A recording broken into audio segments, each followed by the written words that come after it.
Publicaciones Claretianas. A quien no sabe a dónde va, igual le da ir por un camino que por otro.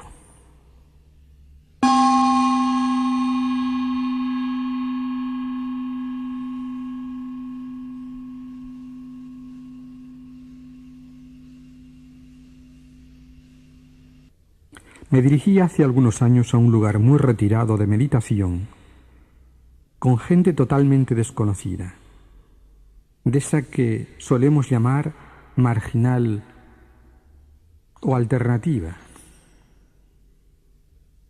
Recuerdo aún con viveza, a pesar de los años transcurridos, la confrontación inesperada que experimenté en un bosque suizo donde me perdí, cuyo único elemento inquietante era el silencio. Carecía de sotobosque. Los pinos altísimos se levantaban silenciosos y rectos desde un suelo limpio. Estaban distribuidos con regularidad e invitaban a una reorganización del propio espacio interior, de la propia mente y corazón. Aquella situación, no obstante, la sentí como una amenaza, como algo que removía estratos oscuros de mi propia subjetividad, de la forma en que tenía organizada mi mirada, la manera de percibirme y de percibir el mundo. No hablaba, pero ni siquiera hice exclamación alguna, porque me daba la sensación de que hablar era como corregir algo bien hecho. Pensé entrar más adentro, pero me sentí turbado porque no sabía dónde estaba, el más adentro, ni qué podría encontrarme. Y así me quedé paralizado en la orilla. Solo miraba. Era lo más inocente que podía hacer, aunque después advertí que ni siquiera había inocencia en la mirada, tenía miedo en ella, miedo de estar ante un peligro indefinido.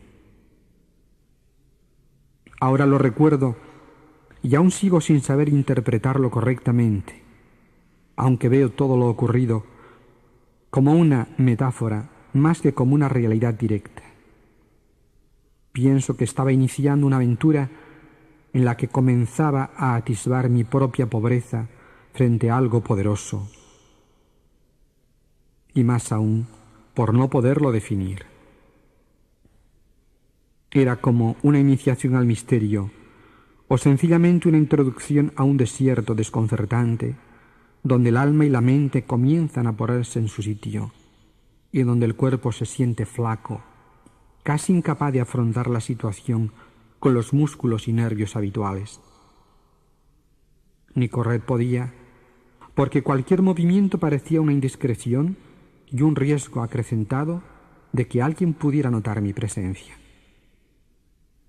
Mucho he recordado aquella escena, donde ahora descubro tantos elementos de reflexión y tantos indicios apropiados para dinamizar un proyecto de transformación, de configuración de una mente nueva, más original, más inocente.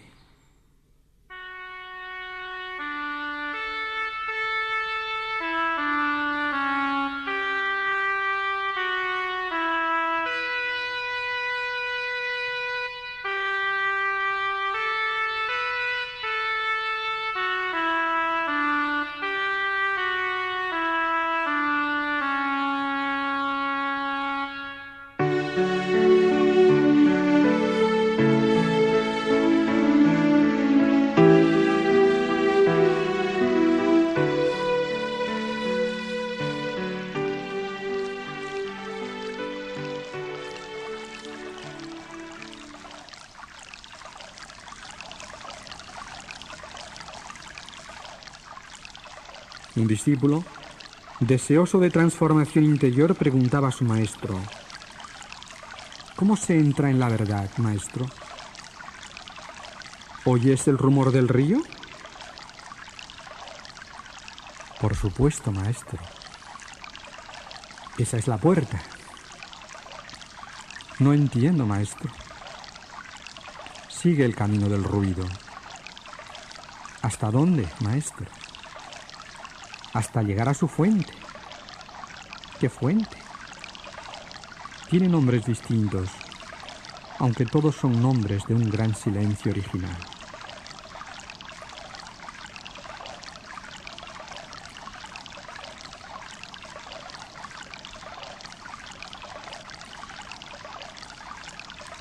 Elías, profeta, se internó en el desierto intentando recuperar el origen silencioso de su pueblo, la cara de Dios.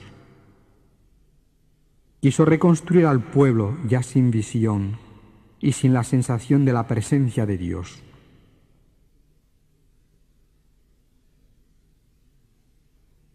Solo, cansado, con miedo, buscando el rostro de Dios, camina por el desierto en silencio, ya sin voz.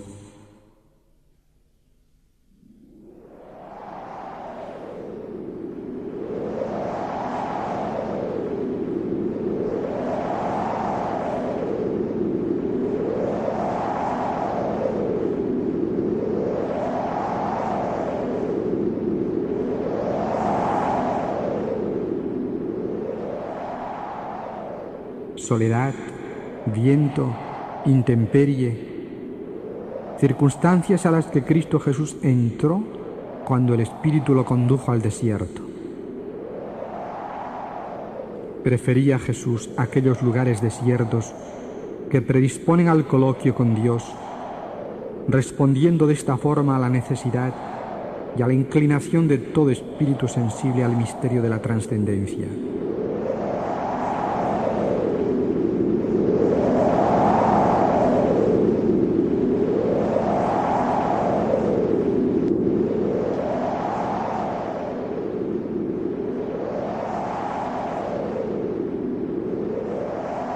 El desierto no es únicamente la soledad de estar solo en un lugar donde no hay nadie ni nada.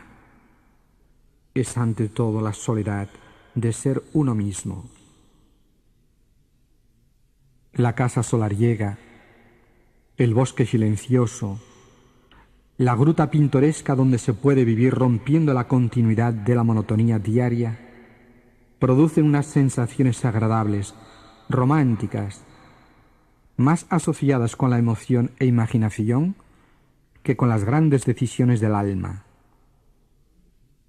Probablemente no fortalecen ni la mente ni el corazón, aunque pueden defenderlos en su fragilidad y favorecer una situación que posibilite la reflexión, la toma de conciencia o la decisión que cambia el estilo o el sentido de la vida cotidiana. La soledad de estar solo es una soledad de fragmentos, una soledad descriptiva, un posible mecanismo de defensa que no nos soluciona el problema inevitable de tener que encontrar la soledad como una respuesta total a una gran necesidad del hombre, de la mujer, del orante de hoy, hacer sencilla la mente y vivir sin estar permanentemente confrontándose con la vida.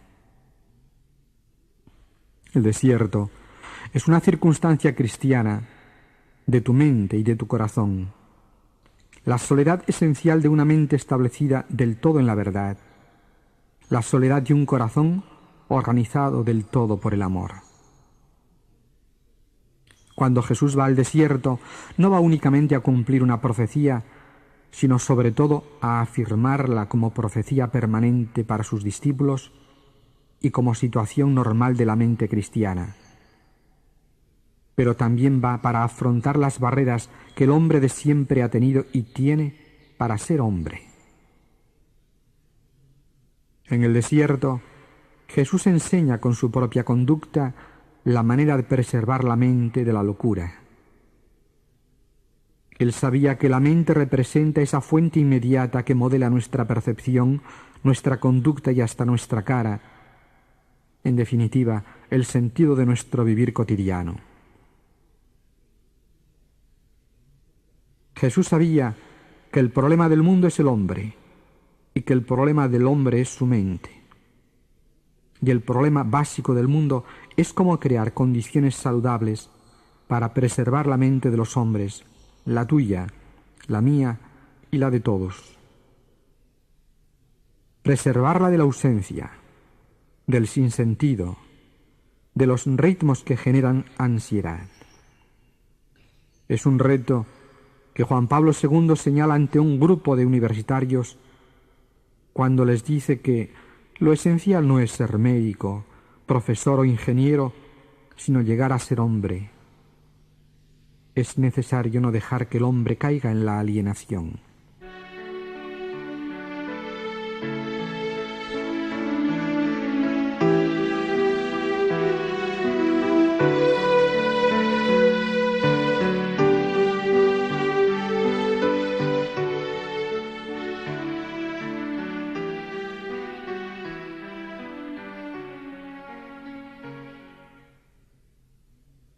Cristo Jesús, con su nueva versión del desierto ya cristiano, intenta crear una gran circunstancia, una gran oportunidad para evitar que el hombre se aísle de su propia riqueza interior, de su propia realidad interna, de su propia identidad, la que le define como obra de Dios, como imagen de Dios, o para que la descubra si el ruido, la ausencia y la superficialidad se la han ocultado, aunque sea con bello ropaje de palabras bien organizadas.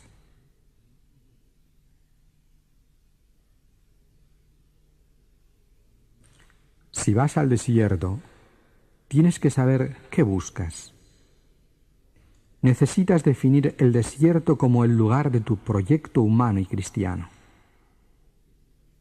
Después necesitas saber cómo ir al desierto, cómo emprender el camino profundo de la normalización, de la recuperación del sentido de tu propia vida y de tu alegría. Enseñar el camino del desierto y acompañar en él es el ministerio esencial de enseñar el arte de la interioridad. Quien quiera colaborar en este ministerio, el más decisivo e importante, tiene que saber que compete a cada uno de nosotros aligerar el inmenso fardo de la humanidad. Pero antes de poderlo hacer, es preciso desatar el nuestro. Si quieres ser orante, tienes que definir tu proyecto de vida como proyecto interior. Si es que no has confundido todavía el significado de la interioridad, o no se han desvirtuado tus aspiraciones. Si deliberadamente planeas ser menos de lo que eres capaz de ser, serás profundamente desdichado por el resto de tus días. Una gran descondición que el desierto realiza es la de abrir una brecha en nuestra falsa idea y pretensión de cómo ser hombres. El hombre sano no se entiende a partir del hombre enfermo, ni menos puede entenderse como el hombre enfermo y superficial, solo porque la vida que observamos y la vida que diariamente nos anuncian los informadores ha hecho de la enfermedad y de la superficialidad establecidas la forma normal de la vida del hombre de hoy. La vida cotidiana, tal como la vivimos, está en conflicto, y ella es una serie de compromisos, controles, represiones y también la rebeldía contra todo eso. El hombre se define por el silencio, por la armonía, por la paz, por la correcta visión del sabio, por la información silenciosa, sapiencial del pensamiento de Dios, que es su Hijo. El desierto como circunstancia cristiana define al hombre y le devuelve la profundidad. Existe una superficialidad que llamo educada, y es la de aquellas personas de las que con dolor alguien dijo: existen personas excelentes, eficaces, serias, de una inteligencia superior, y sin embargo están sordas para el ser.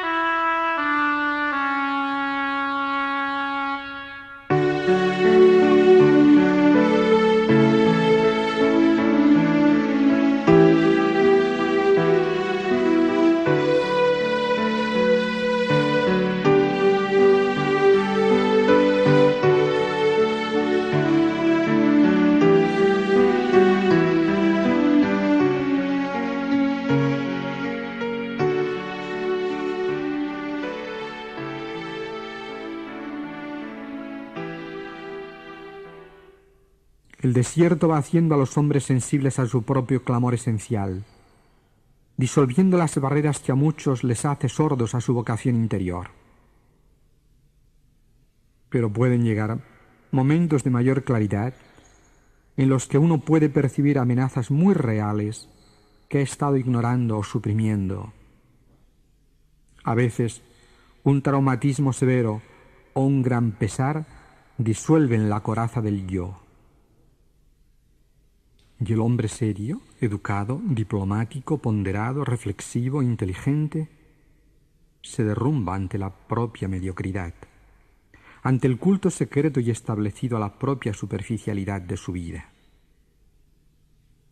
Ese hombre, bien considerado, de buena reputación, está ante un agujero negro que se lo puede tragar, pero está también ante la gran oportunidad de su vida, la de ser profundamente cristiano. Está ante la gran ocasión de escuchar con sencillez y con una mente silenciosa la palabra, de la que tal vez tanto ha hablado, sin apenas escucharla de verdad nunca. La única alternativa que le queda al hombre es el Hijo de Dios, recuperado en el silencio y abandono humilde, o la locura realizada en el ruido y en sus 1000 formas actuales. El desierto, antes de facilitarnos el entrar en la interior bodega del hombre y del amado, permite al orante afrontar los códigos secretos que organizan o desorganizan su vida interior, su subjetividad en el más importante y necesario sentido.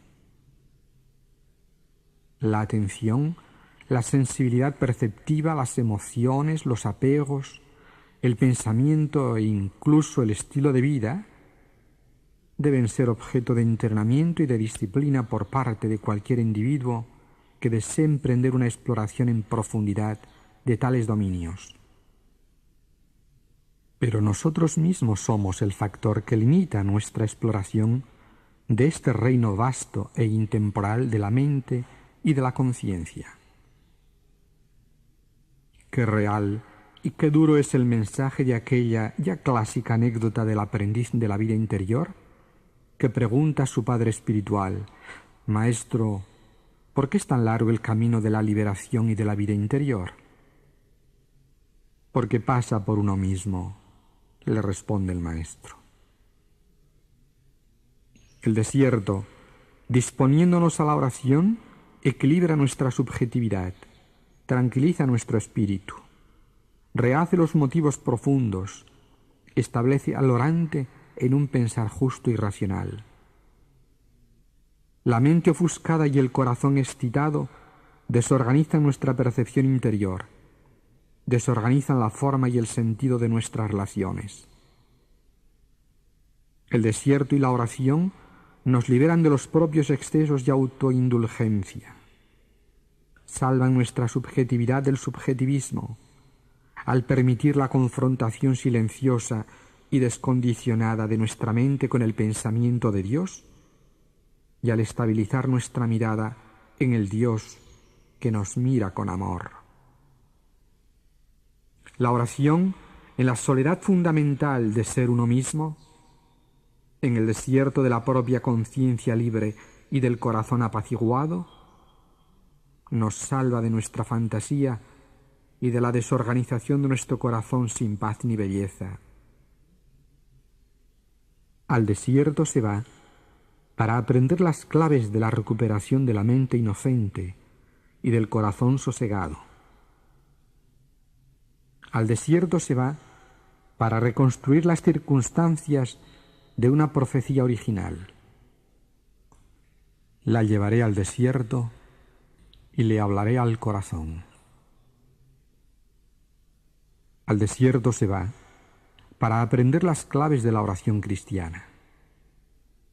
La experiencia o vivencia no puede ser reducida en última instancia a conceptos, sino que es menester aproximarse a ella mediante el cultivo y la práctica del modo contemplativo.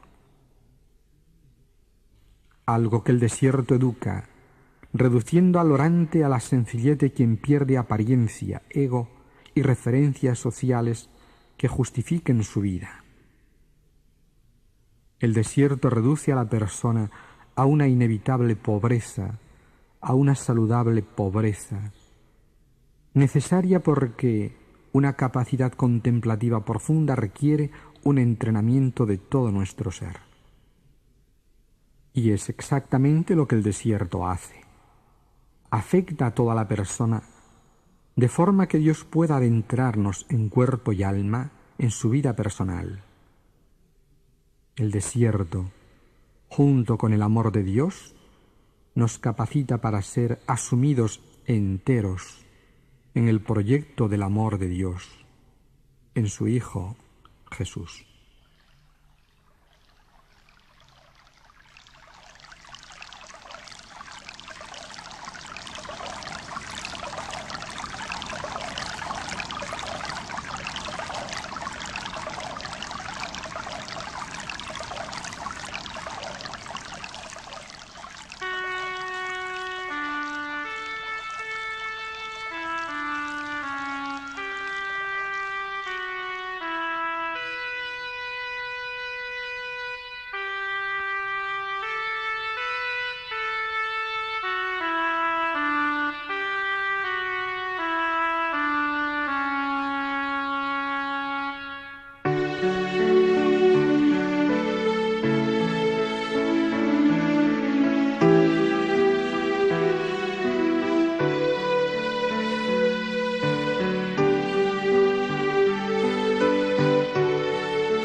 La búsqueda de la intimidad con Dios lleva consigo la necesidad verdaderamente vital de un silencio de todo el ser, tanto para aquellos que han de encontrar a Dios incluso en el tumulto, como para los contemplativos. Y esto requiere zonas de silencio efectivo y una disciplina personal para facilitar el contacto con Dios.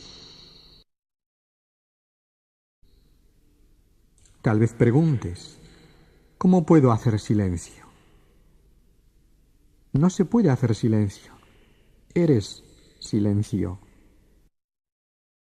Silencio. Alguien ha dicho que el silencio es la sustancia de todo, que la sustancia de todo es silencio. Lo único que puedes hacer es dejar de hacer ruido. Después el silencio llega solo, se revela solo.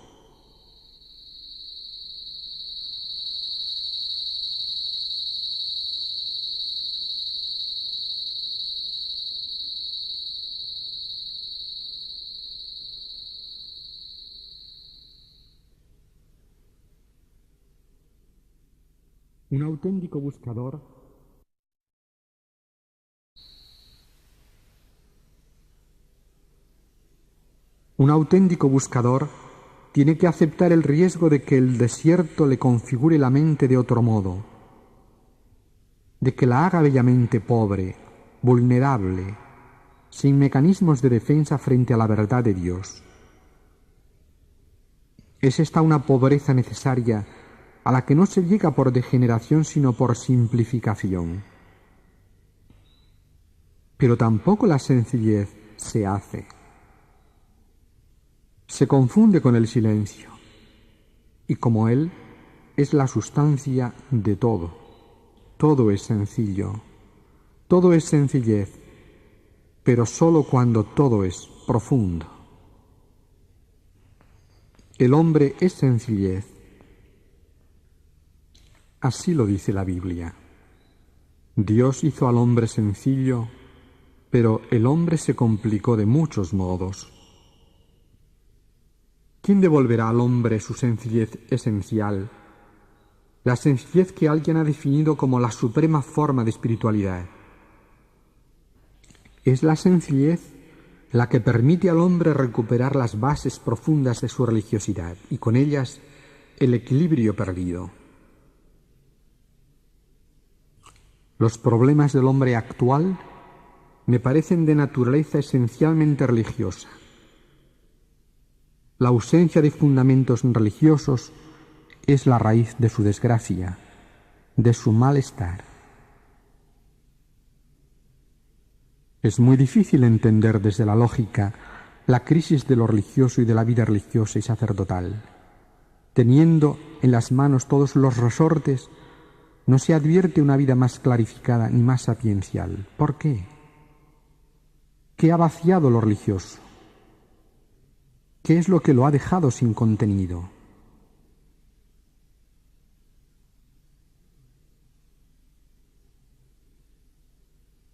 Estamos mirando siempre hacia afuera, tratando de localizar y definir los problemas que tenemos. Les buscamos explicaciones ambientales, hereditarias, socioculturales, inventamos palabras solemnes y hacemos estudios sesudos, pero eludimos la raíz, el origen real de nuestra enfermedad. Nuestra mente está enferma, nuestro corazón está enfermo, pero ahí casi nadie mira.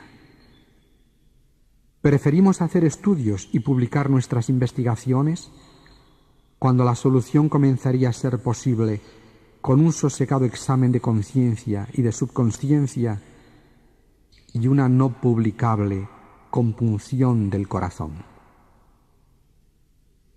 Hay que alterar los presupuestos humanos y la dinámica ordinaria de la conciencia.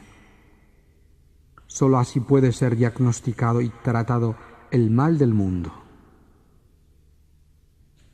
Pasar de la conciencia exteriorizada a la conciencia interiorizada, lo que supone un vuelco cultural y la posibilidad de crear una mente auténticamente religiosa y respetuosa con el misterio.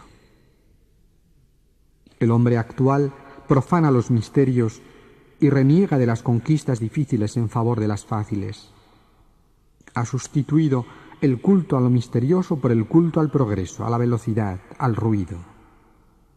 Pero en esta lucha entablada entre lo religioso y lo profano, clave de gran parte de nuestras contradicciones, si una cosa queda clara, es que lo sagrado no resulta fácil de erradicar. La religión oficial y los representantes de la misma también se debaten en gran medida en esa contradicción esencial interna, no bien resuelta, entre la ignorancia en el ejercicio consciente de las claves de una verdadera religiosidad y la necesidad que todo hombre tiene de interioridad. El hombre que no responde de verdad a una exigencia interior inevitable, enferma, pero no cesa de intentar soluciones. Una de ellas es la información, la catequesis, la instrucción, el estudio de la palabra de Dios. La experiencia indica que estéril es también el intento de reconstruir las bases religiosas perdidas solo mediante una vulgarización de los misterios de la fe.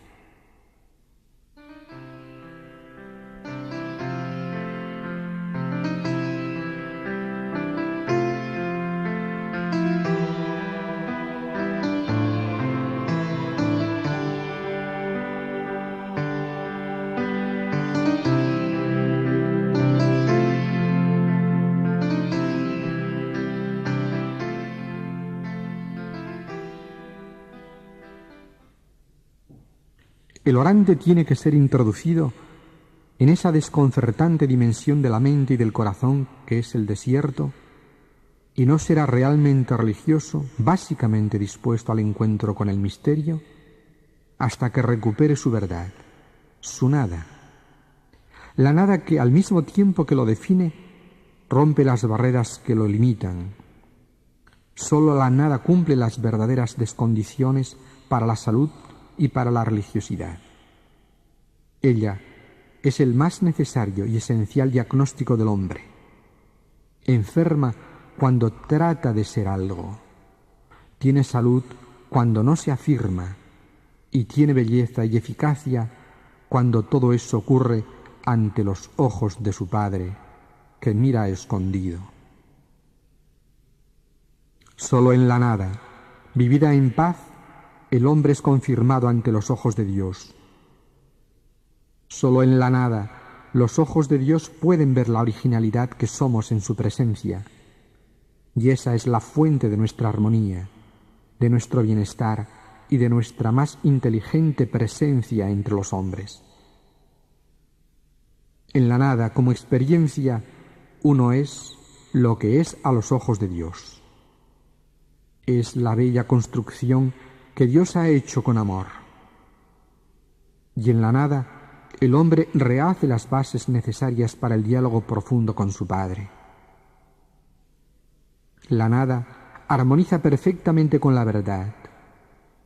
Solo la nada armoniza perfectamente con la verdad. Qué grandioso es el desierto, que devuelve al hombre la posibilidad de ser hombre, que le devuelve las bases de su religiosidad y la posibilidad de reconocer que sale del misterio y al misterio vuelve por necesidad y por decisión. El orante, como el hombre mismo, es una paradoja, una aparente contradicción. Cuando quiere afirmarse, se cierra y rompe la armonía con todo. Es cuando realmente crea la soledad y la confrontación. La vida carece de amor y de religiosidad. Él mismo cierra la puerta a la experiencia. Cuando, por el contrario, afirma su nada y en la oración la confirma como la base de su relación, la vida vuelve a él. En su aparente desorganización, la vida se organiza, surge la armonía con todo. La confrontación carece de sentido, el amor es la norma y el mundo se recupera como una prolongación del propio cuerpo. Todo lo del mundo duele cuando la nada es la propia definición y experiencia. En la nada, que el desierto descubre, el hombre original es persona. Entonces se entiende con asombro que la personalidad es un puro mecanismo de defensa, un dato de la psicología sin alma, pero no de la mirada pobre y amorosa.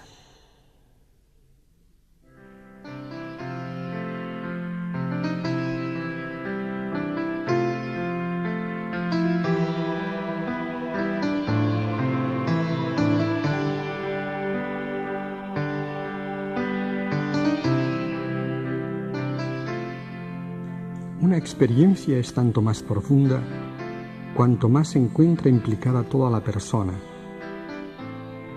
Es tanto más superficial cuanto solo afecta a una parte de la misma.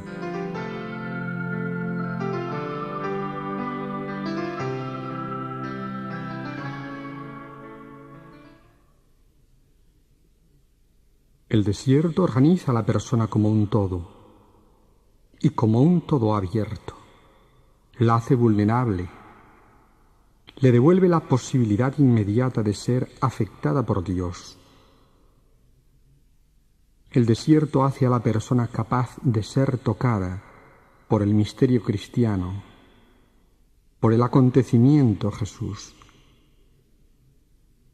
El desierto es la base del cambio profundo y la condición para la experiencia auténtica de Dios. Al llegar a este momento, el orante entiende que la relación con el misterio cristiano no significa entenderlo, que basta tocarlo, Alguien decía con una metáfora elemental, pero significativa, que no es necesario entender a Dios, no es necesario comprender a Dios, basta tocarlo. Dios no es un libro, Dios es mineral radiactivo. Educar al orante es crear las condiciones en las que el misterio de Jesús pueda serle revelado. Educar al orante es un largo camino de aprendizaje para el diálogo de toda la persona con la persona de Jesús. Educar al orante es conducirlo por el camino del desierto, acompañarlo en el camino de la experiencia desconcertante del diálogo amoroso. Educar al orante es llevarle por el camino iniciático de las grandes tradiciones espirituales. Es ayudarle a reproducir las mismas condiciones de encuentro con Dios que Jesús redescubrió y personalizó, en las que el corazón y la mente pueden recuperar la armonía, la capacidad de ser afectados por la presencia eficaz, por la poderosa energía de la mente de Jesús y por la inigualable relación amorosa con su corazón. Educar al orante en el desierto, dejar que el desierto le eduque, eso es llevarle a un punto en el que el orante puede estar abierto y amar sin retener. Cuando el desierto enseña a amar sin retener, crea la base del amor profundo que nunca es posesivo. Cuando el desierto enseña a estar abierto, crea la más sólida construcción amorosa y la base pedagógico-espiritual para poder hablar con Dios, con la seriedad de quien está en las cosas de su Padre y con la ternura de quien no tiene miedo de estar con Dios plenamente abierto, con la cara descubierta. Pero antes tiene que haber pasado por una agotadora agonía, una aplastante angustia, una soledad de pobre, absolutamente desprovisto de todo. Solo entonces existe el auténtico fundamento para la escucha de la palabra. Solo entonces se puede decir, con el silencio de todo el ser: habla, Señor, que tu siervo escucha. Entonces las referencias verbales, tan del gusto de la mente superficial e intelectual, pierden consistencia, pierden fuerza, y todo se hace camino. Cuando Elías descubre en el desierto la circunstancia en la que Dios se le manifiesta, descubre la condición normal de toda manifestación de Dios, el susurro. Se oyó el ruido de un silencio. Con esta circunstancia teofánica en la que Dios se manifestó a Elías, Dios creó en el desierto una indecible y encantadora metáfora de su Hijo. Isaías la aclarará más tarde, hablando del siervo de Yahvé. No gritará, ni levantará la voz, la caña cascada no la romperá. Lealmente hará justicia, no desmayará ni se quebrará hasta implantar en la tierra el derecho. El ruido de un silencio, expresión profética acertada y cautivadora como aquella de una mística, quien refiriéndose a Jesús dice: era la palabra, pero no era hablador. El ruido de un silencio, bella y eficaz expresión cristiana, y la más bella referencia que el desierto descubre, aun ahora, para nuestra oración, solo que el camino es largo.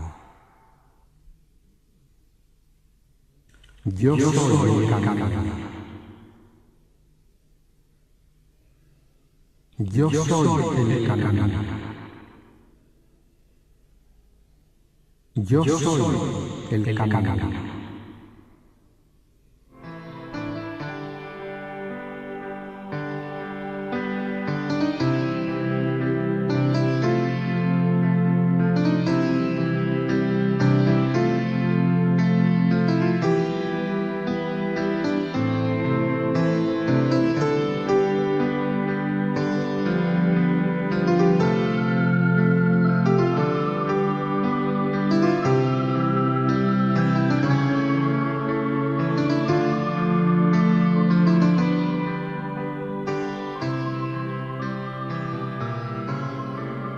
El desierto, que crea las condiciones para la oración y para el encuentro con Dios, crea las condiciones para el nacimiento y crecimiento de la mente cristiana. En ese despojo riqueza,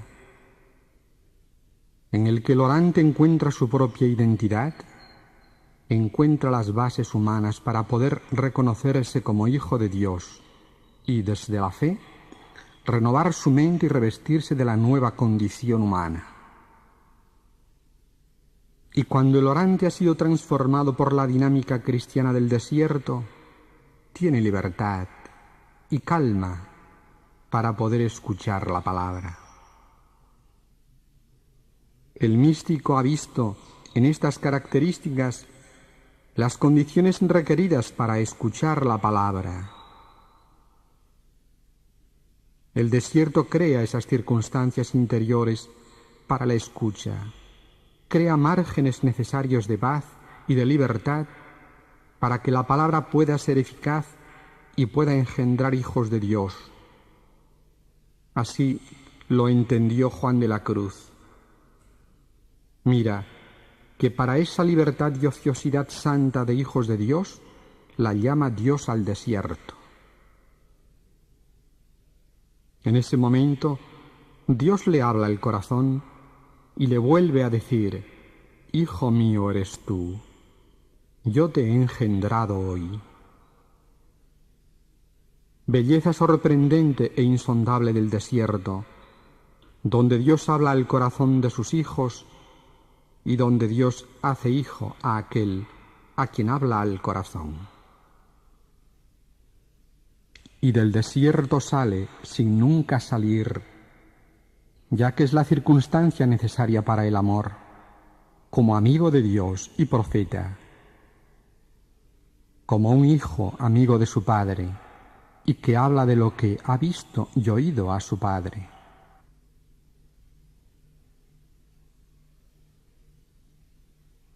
Yo soy el camino.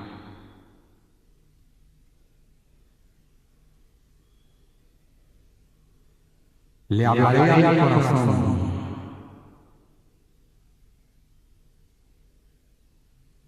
Le hablaré al corazón.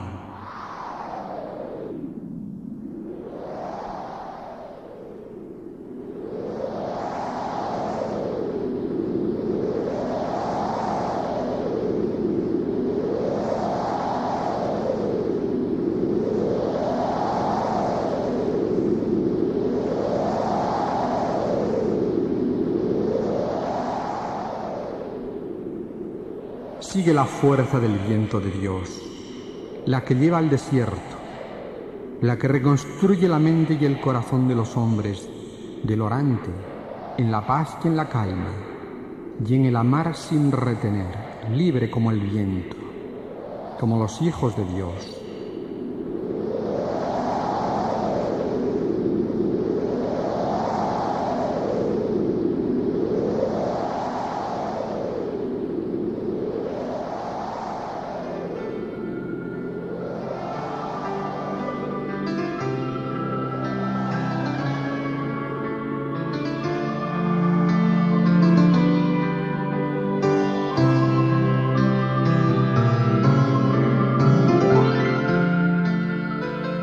Deja al Espíritu que te lleve al desierto.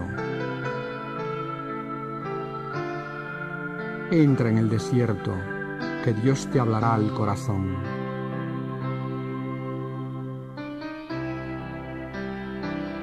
El desierto, el camino de los grandes orantes.